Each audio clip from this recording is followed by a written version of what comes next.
So, you've been browsing through Twitch, came across one of your favorite streamers playing this new game called Super People. Thought it was kind of a cool looking game, downloaded it, hopped in a game, and yeah, it just didn't go so well. Tried another one, things didn't go much better, so what gives? Is it just a bad game? Are all the players just that much better? Or do you just need a few little tips and tricks to kind of get you going in the right direction? Well, my name is Holiday, and I'm here to tell you that to be number one at the end of the game, there are a few things you'll need to know. Let's start out in the early game. Get down to your chosen spot as quickly as possible, and when the prompt to cut your parachute appears, use it. This will drop you straight down to the ground without taking any damage and gives you just a little bit more time to get to loot before the other guys do. Grab the first gun you find, especially if someone's nearby, and start hunting down some armor and a helmet. A gun is better than no gun, and a loaded gun is better than running to the other side of the building for a blue gun while the other guy is shooting you in the back. Take out anyone that landed with you if possible. The less people you have to worry about at the start, the better. You want to be smart about this. Don't chase the guy across town, but if he's in your building or pushing your building, take the shot. Armor, helmets, and defense bars are your best friends in the early game. If there's multiple teams, having a defense bar popped could help you be ready for the next fight quicker, so when the other team tries to third party, you're already prepared. That 10% damage resistance is huge in the early game where people generally don't have upgraded weapons and can be the deciding factor in a fight. Find some super capsules, get your perks and ultimate ability, and start moving. So you landed, won your fights, now what? Take a minute and make sure you've got a decent amount of loot. Most importantly, make sure you have plenty of meds.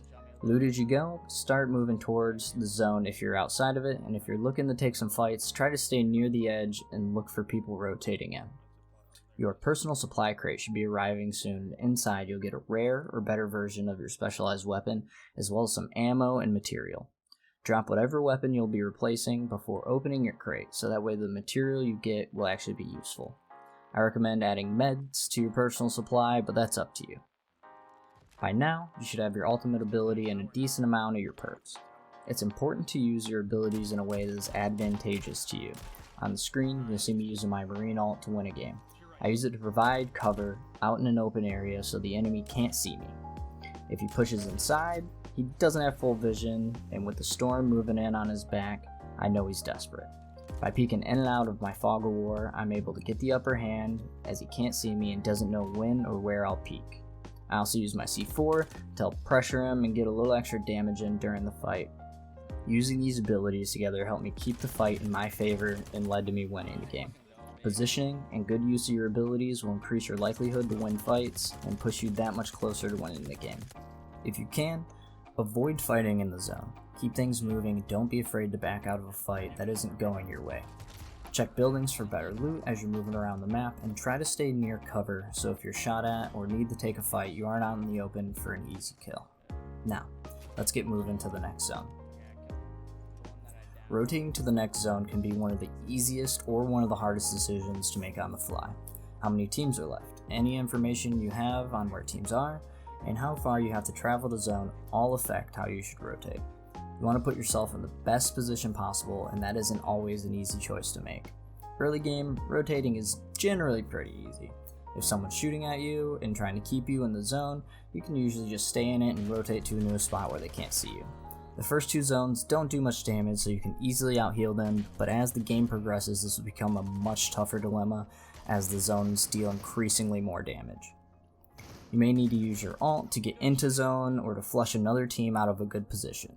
Sometimes you may even need to play aggressive and push a building to take position from another team. All of these are viable options, and using your utility and abilities is going to make rotating much easier. Having a plan once you see the new zone and being able to make changes on the fly are going to lead to more success when moving to the new zone. So, you've won some fights, it's almost endgame, the zone's getting pretty small and there's only a couple teams left. What now? So there's only 3 teams left. You know where both teams are, and you want the best chance of winning. What do? Play smart. If you want to win the game, do your best to position yourself or your team in a spot where one of the other teams is sandwiched between you and the third team. This works especially well if one or both of the teams have to move to be in the new zone. Use cover, land some shots, and force the other teams to fight and move to you. Now this isn't always easily done, and sometimes you're the team caught in the middle, so what do? You need to get a little aggressive here. Unless the team in zone has really good high ground, they are probably the team you'll want to push. Throw grenades, use your ult, or push after you've got some damage in. Weak players generally won't peek until they've healed up, so use that to your advantage. If you're playing duos or squads, work as a team and use your pings and comms to know where they're at and who's already hurt. No two games are going to play the exact same, so you'll have to take in everything and make a decision on the fly. You won't win them all, but with some practice you'll find out what works for you. Best of luck on your games, and see you soon.